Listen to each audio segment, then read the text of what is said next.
Hello viewers, Japan গ্রাফিক্সের পক্ষ থেকে সবাইকে জানাচ্ছি শুভেচ্ছা ও স্বাগতম। আশা করি সবাই ভালো আছেন।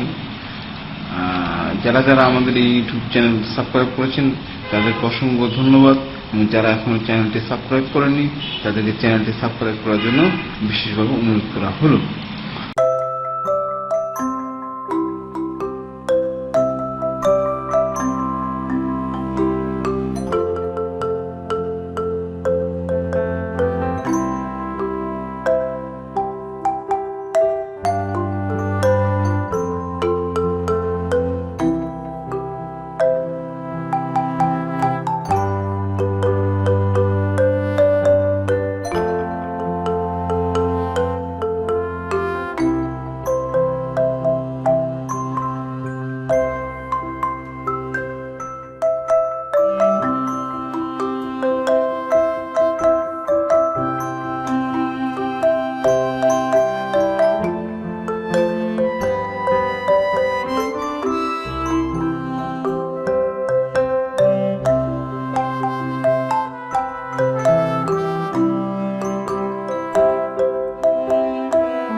हमारे गुनाहों को माफ फरमा दे।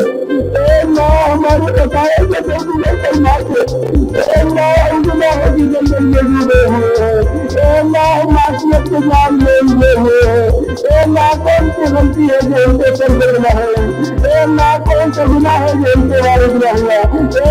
हमारे गुनाहों को माफ फरमा दे। हमारे हाल में रहम फरमा दे। हमारे हाल में